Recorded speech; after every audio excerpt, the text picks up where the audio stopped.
Greetings and welcome to A Contemplative Reader, where together we will explore the mysterious, the mystical, the spiritual, the otherworldly, and the transcendent in various books and literature. Today we're going to be talking about history books. Specifically, I'll be offering a bookshelf tour of books that I have relating to the Anglo-Saxon period of Britain, which dates, generally speaking, from the fall of the Roman Empire in Britain in the 400s to 1066 and the Norman invasion of Britain. This relates to a booktube event that I'm participating in this year called Historathon. Historathon divides up books about history into 4 quarters and time frames that correspond to each quarter. So the first quarter you read books from prehistory to about 500 AD or CE, second quarter from 500 to 1500, and so on. And since the Anglo-Saxon period dovetails with the second quarter, I thought I would read some of these books during this quarter and then offer a bookshelf tour of all the various books that I've collected over the years, some of which I've read, some of which I have used for research purposes, so I've read parts of it. So I hope to read some of the ones that I have not read yet this year. So to begin, I think you have to begin with Bede's Ecclesiastical History of the English People. This is the Oxford World Classics edition. This is the primary source of information we have from that period. It was written in 731. It's Bede's most famous work. Philip Chase, my friend, I think I've heard him say that it's actually pronounced Beta in Old English, but to me he'll always be the Venerable Bede. He was a scholarly monk working in the northeast of England. He wrote the 5 books of the history in Latin, starting with the invasion of Julius Caesar in the 1st century BC. He recorded the history of the English up to his own day, describing in particular their conversion and the spread of Christianity. This particular edition provides both the ecclesiastical history as well as the Greater Chronicle, which is his history of the Roman Empire and contemporary Europe, as well as his letter to Egbert, which were his final reflections on the English church before his death.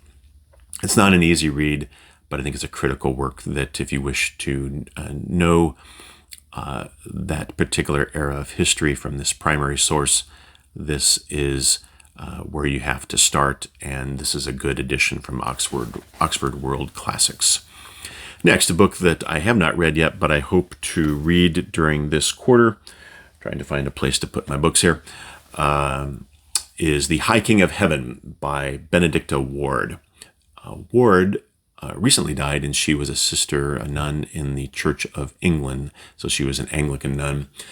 And she was an expert on the spirituality and writings of the Desert Fathers and Mothers, the monks of early Egypt and Middle East who lived in the desert. But in this book, she talks about spirituality from that period of Britain.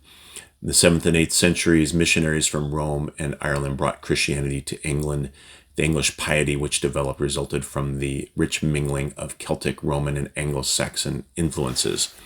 It's relatively short. I've read just a little bit of it so far. It's about 100 pages.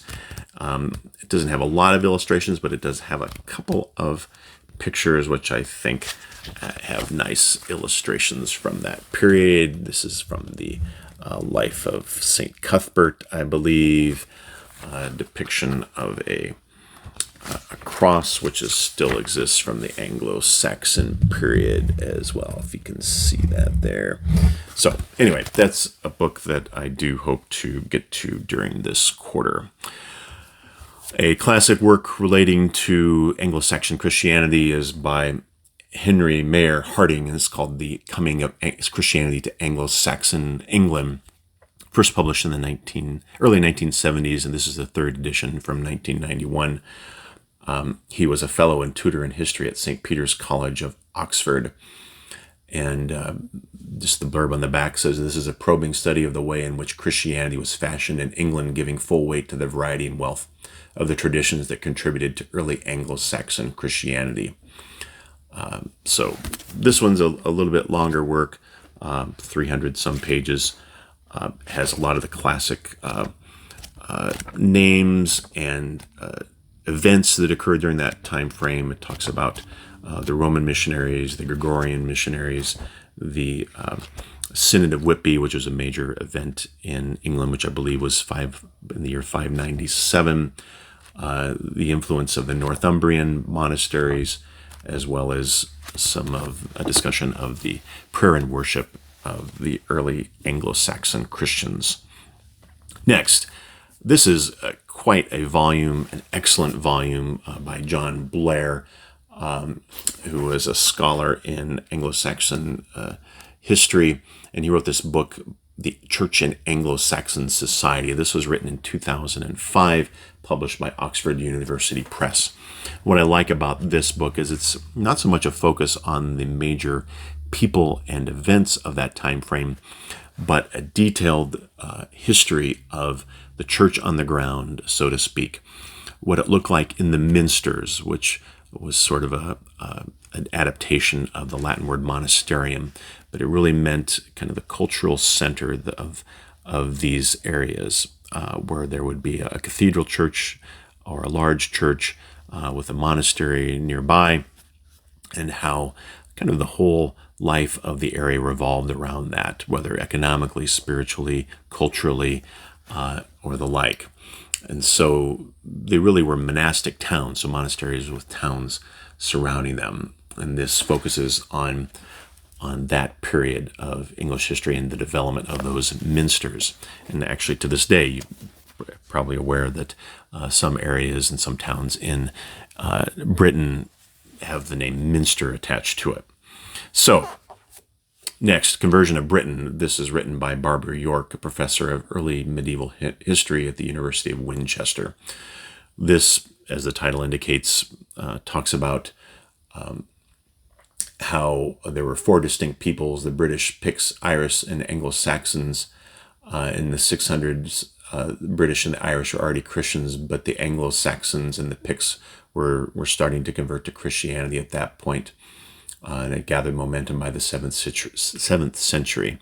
And this is a detailed examination of what that conversion of the Anglo-Saxons looks like. Another book that I would say would be towards the top of my piles of possibilities for this quarter would be Sarah Foote's Monastic Life in Anglo-Saxon England, 600 to 900. She was a Regius Professor of Ecclesiastical History at Christ Church in Oxford. And this explores the history of the church between the conversion to Christianity in the 6th century and a monastic revival in the 10th. She shows how early Anglo-Saxon religious houses were simultaneously active and contemplative, the members withdrawing from the preoccupation of contemporary aristocratic society while still remaining a part of that world. Focusing on the institution of the minster, which I've already talked about, the communal religious community, and rejecting a simplistic binary division between active minsters and enclosed monasteries, Foote argues that historians have been wrong to see minsters in the light of ideals of Benedictine monasticism.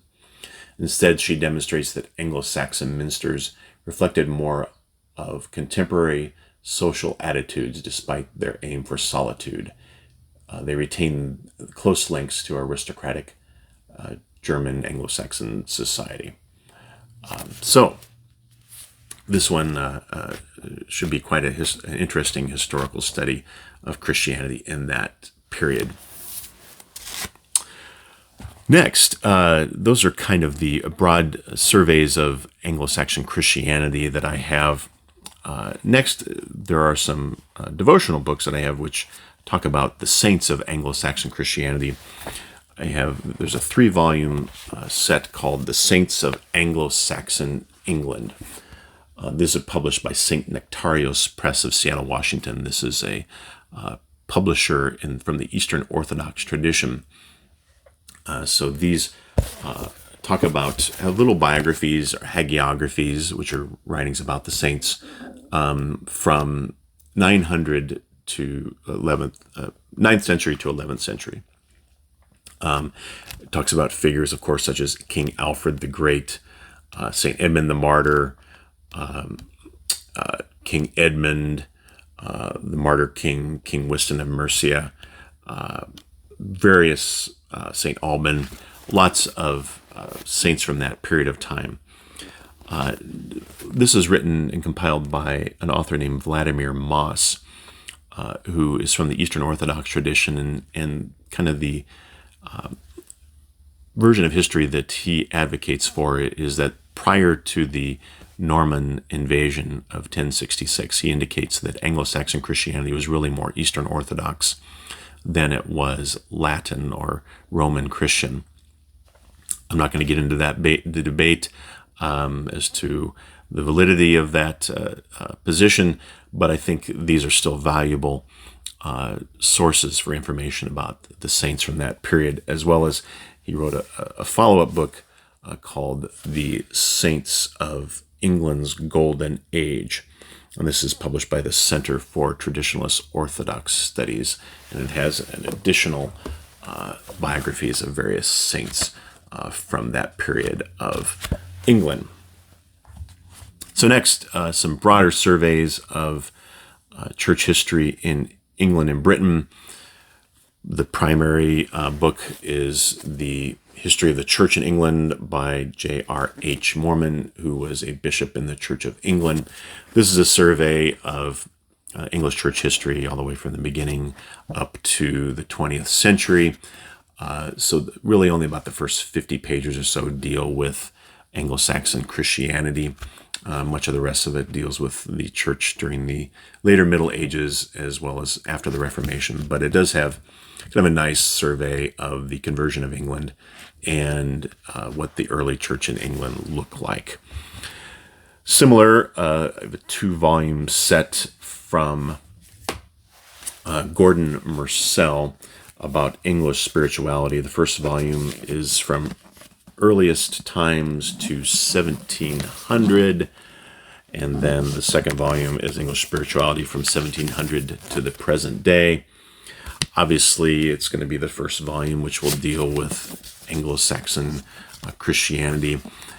There's just a chapter or two here at the beginning, but does have some quotes from some primary sources, as well as a nice general survey of Anglo-Saxon Christianity from that period.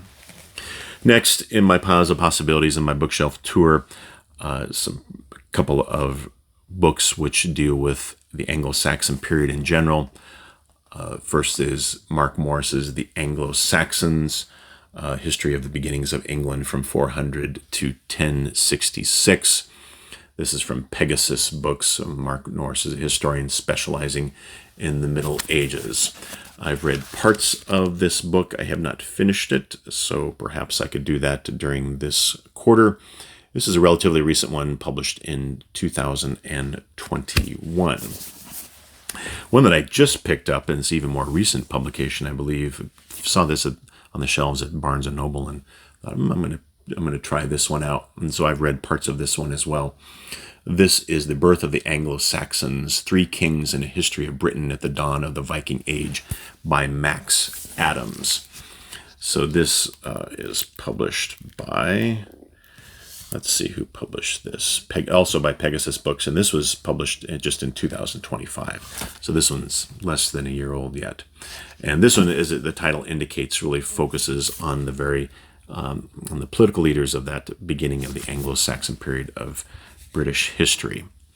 So that's kind of a survey of the books that I have in my collection with regard to the Anglo-Saxon period of Britain, and specifically Anglo-Saxon Christianity. A couple of other books that I hope to get to during the second quarter of Historathon.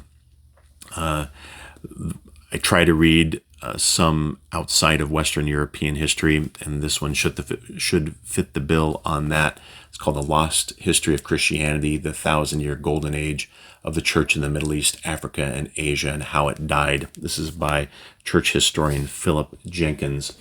And this talks, I've read parts of this before, but hope to finish it during this quarter.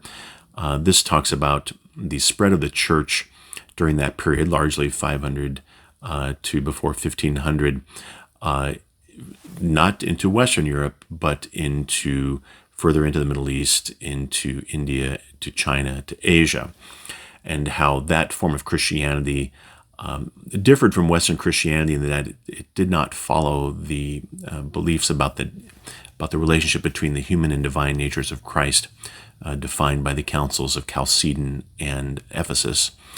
so sometimes either referred to as non-Chalcedonian or Nestorian churches, and how they were really quite larger, in fact, than the churches in Western Europe.